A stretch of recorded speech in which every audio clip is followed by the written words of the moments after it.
Today we are ranking the rookie running back class of 2024. It's about that time. This is our first set of rankings. Everything is going to change. This running back class, a lot of people are saying is a very weak running back class. That's mostly true from what it looks like. It doesn't mean there's not going to be good values for running backs in this class. A lot of people are shorting this class beyond no end now.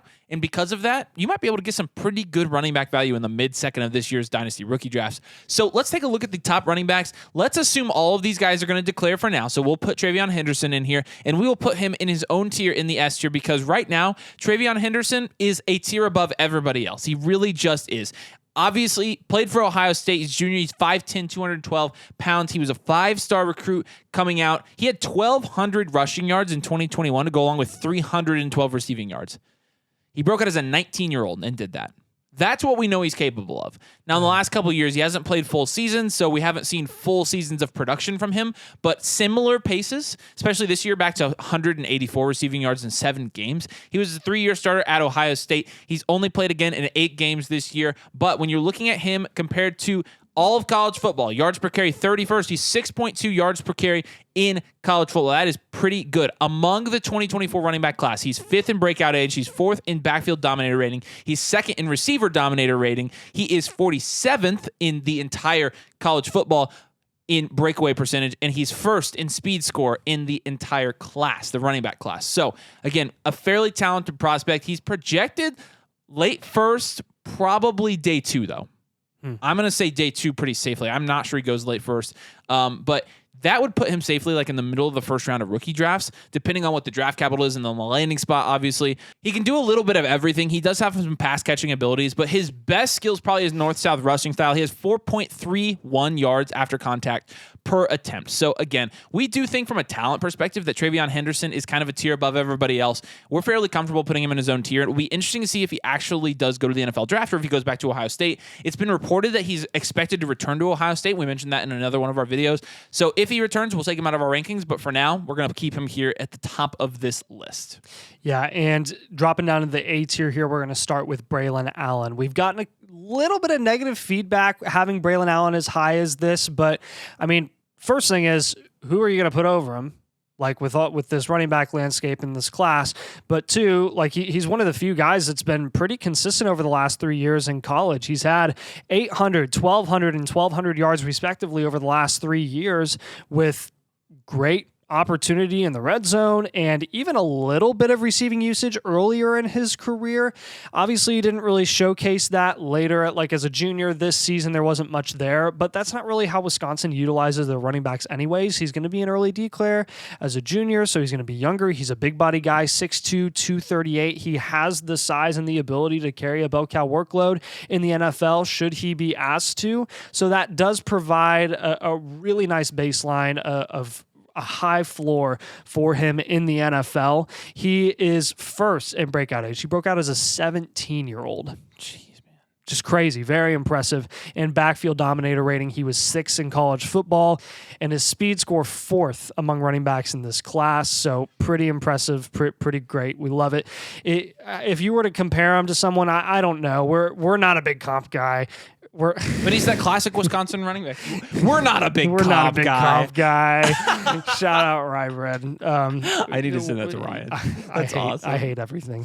But yeah, we like Braylon Allen, honestly, and I'm excited to see what he does at the combine to see if he can show out and get a really, really nice 40 time. Yeah, he really is kind of the classic Wisconsin style running back, though. Yeah. I did move some rankings around a little bit because I think Trey Benson needs to be moved up here. Trey Benson, I've actually seen him going as the running back 1 or 2 in most mock drafts, so I think we need to move him up a little bit. I don't care where you move Esime or Shipley, but with Trey Benson, played at Florida State. This year, he had 743 yards in 11 games. He had 12 total touchdowns. He had 17 receptions for 214 yards this year. He's a fairly well-rounded prospect, and he's been shooting up draft boards. He's probably going to be a day 2 pick at this point, probably 3rd round.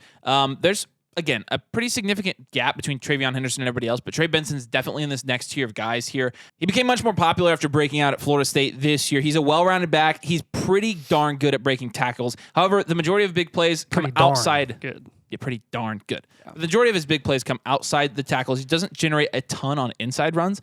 Size is okay. He's 6'1", 215 pounds. He was a 4-star recruit. So Trey Benson, though, I do think he is going to be one of the top 3 running backs selected in this draft. So we're going to move him up our boards a little bit. We have been getting some feedback in our comments. Some of you guys are very high on him.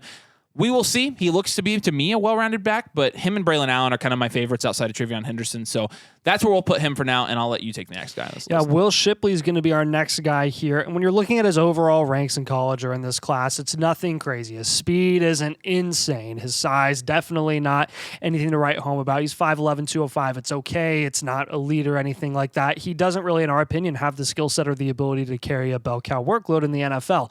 But again, how much does that mean in this modern style of offense that the NFL is doing across the board outside of the freaking Steelers? Like, I don't know. But Will Shipley is a guy that I think could really thrive in this new NFL. And when you're looking at some of the running backs that have gone earlier than we expected over the last couple of years, like a James Cook, whose usage, I mean, he was just very underutilized in college, and we didn't really even love him, didn't think he was that explosive, that great. He fell in value after his first season. He goes back up because he's had a couple of good games this year, but ultimately he's been a very nice weapon for the Buffalo Bills. I think if you put Will Shipley in a similar situation, he could be very productive, and his receiving skill set is what I care about the most. He has averaged 8.1 yards per reception in college this year. He had 1,100 yards as a sophomore in 2022. He's been very consistent, an average of about 5 to 5.5 yards per carry over the last 3 seasons at Clemson. And no, will that directly translate to 5 yards per carry in the NFL? Probably not. It'll probably go down. But if a team utilizes him correctly, like Sean Payton and the Denver Broncos, if you got some sort of dream pairing like that, you're looking at a hyper-productive guy with a great receiving skill set in the NFL.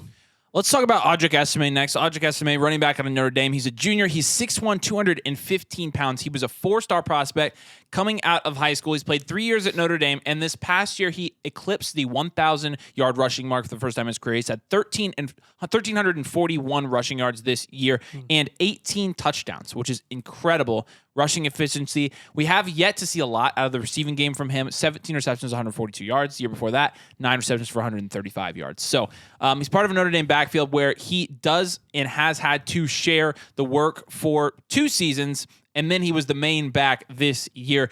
He is a bigger body back. You notice that just by looking at him. Maybe David Montgomery, honestly. Like, he does remind me a little bit of David Montgomery. But we're going to project him to be a day 2 pick, meaning probably early 3rd round, maybe late 2nd, but probably early 3rd.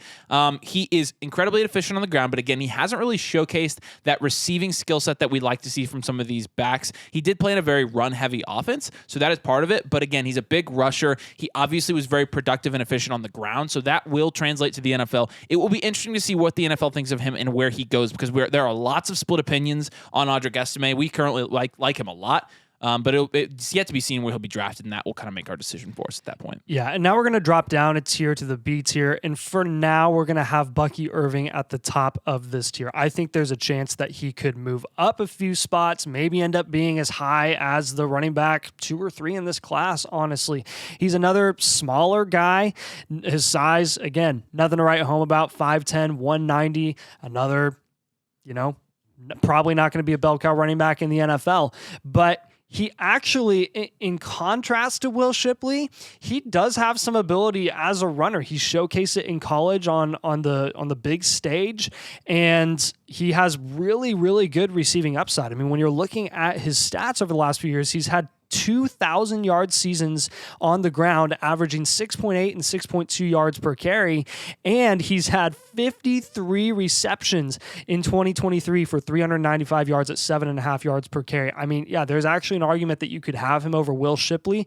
We're going to have him at the top of this tier now. If you wanted to compare him to like a running back right now in the NFL, basically a better Devin Singletary. Devin Singletary has been a pretty effective back in Buffalo and in Houston. I mean, he basically took Dameon Pierce's job, and that's pretty high praise for a pretty poor running back class for a guy like Bucky Irving to basically, if he's a better version of Devin Singletary, that's a pretty good running back in the NFL. True. That can score a lot of fantasy points. He's another guy I really care a lot about this receiving upside, especially in PPR leagues. Let's talk about Jonathan Brooks. Jonathan Brooks obviously tragically tore his ACL in his redshirt sophomore year at Texas. He was stuck behind both Bijan Robinson and Roschon Johnson for his true freshman and redshirt freshman seasons, but this year he came out and he was impressive. On 187 attempts, he had 1,139 yards and 10 touchdowns. He also had 25 receptions for 286 yards. He was impressive. Backfield dominator rating among 2024 running back class, 3rd. Receiving dominator, 8th. So he has been very, very good. He's likely, though, to return to Texas. Why? Because he did tear his ACL late in the season. If he were to enter the draft, he'd probably go midday 2 to midday 3 because A, it's a small sample size, and B, you have the injured knee, and that's a pretty big red flag for a running back like that. So he's probably going to go back. If he were not to tear his ACL, he'd probably be in the A tier right now. Like he would be in the A tier, I think. He'd be our favorite back if Henderson goes back. I think so too. But again, small sample size. He's only started for 1 season and he sat behind those guys. But he was able to hold off Cedric Baxter and Jaden Blue, who were both pretty highly touted recruits going into Texas, and that should tell you at least something. He had a very productive year, so we're excited about Jonathan Brooks. If he comes back next year, we're going to be really excited about Jonathan Brooks. It'll be interesting to see what his decision is based on his injury that he had later in the season. Yeah, Devin Neal's a running back out of Kansas, and he's currently listed at 5'11", 210, so a little bit better there. And he's done nothing but get better and better every single year in college. We love to see that upward trajectory. He's not really plateaued yet. He's just improved his efficiency every year. He goes from 700 yards at 4.5 yards per carry his freshman year to 1,000 at 6.1 to 1,200 at 6.6. And he's improved his efficiency in the receiving game as well. He's been at 8 yards per reception to now 9 his last year and the most receptions that he's ever had. We love seeing that upward trajectory for running backs. We think that's promising for him as an NFL prospect to continue to improve and perfect his craft at the NFL level. Let's go to Marshawn Lloyd here to wrap up this tier. Marshawn Lloyd, obviously the transfer from South Carolina, transferred to USC this year. And this year at USC, 116 carries for 820 yards. He averaged 7 yards per carry and had 9 touchdowns. In the receiving game, we did see him have 13 receptions, 232 yards. That is 18 yards per reception. But again, I like to see more of the volume of receptions there rather than the yard total. So I do think I want to see him in a little bit of a higher volume receiving game before I bump him up here. It will be interesting. He obviously got a Senior Bowl invite, so he is going to declare for the draft, it looks like. And with Marshawn Lloyd, I think he's going to be draft capital dependent, and I think it's going to be probably day 3. But we'll see. I think he does have late day 2 ceiling, but probably, again, he's going to settle day 3, so we'll put him at the end of the B tier for now. Yeah, and at the start of the C tier, we're going to have Blake Corum out of Michigan. This is a guy who got a ton of buzz last year before he went down with that season-ending injury at the end of the year. And he came back for a 4th year to try and run him back with Michigan in the college football playoff. We'll see what they end up doing. I hope they beat Bama. I don't think they will, though. He's going to be, I think, 23 by the time next season starts. So he's already an older prospect. That's going to be a huge knock on his value. I don't see him going any higher than the late 3rd round. So we're honestly fortunate if he gets day 2 draft capital. I just don't see a lot of scenarios where that happens. But the production speaks for itself. He's been an incredible college running back. It's kind of like a Chase Brown situation, but better. I think he's just better than Chase Brown. He's had 1,400 yards last year before the injury and 1,000 yards this year, but his efficiency goes down and his receiving usage has never been anything to write home about. Obviously, Donovan Edwards comes in last season and he looks like better than Blake Corum, and then they were kind of split in the backfield this year. Neither of them were super efficient. There's just a lot of questions with Blake Corum as a prospect. I'm not trying to be a downer on him. I think there's a route for him in the NFL with this running back landscape for him to have a successful career, and I hope he does. I like watching him in college. I just don't realistically see him moving up many tiers where we currently have him right now. Yeah, and I honestly, I don't think we can put Donovan Edwards on this list. I mean, I just think that at this point, with the very, very disappointing season, I'm not sure he would have much of a market in the NFL draft scene right now. So I think he comes back for another year. I think he does which too. sucks because he had such a productive sophomore season and went off once Corum went down. I with thought that he was the injury. better NFL prospect. I liked him better than Henderson at the end of last year. I was like, it's going to be Edwards and Henderson. And a lot of people thought that, but he's just less than 4 yards per carry in college. Him and Raheem Sanders, kind of the same thing. Yeah. Jalen Wright we'll put on this list last. Tennessee running back out of Durham, North Carolina. He had 137 carries for 1,013 yards this year. He averaged 7.5 yards per carry. He had 4 touchdowns. He also did have 22 receptions for 141 yards. So again, another guy that's going to be very draft capital dependent, but probably going to be a day 3 pick. Let us know if there's anybody on this list that you think we're missing or we think we're too high on.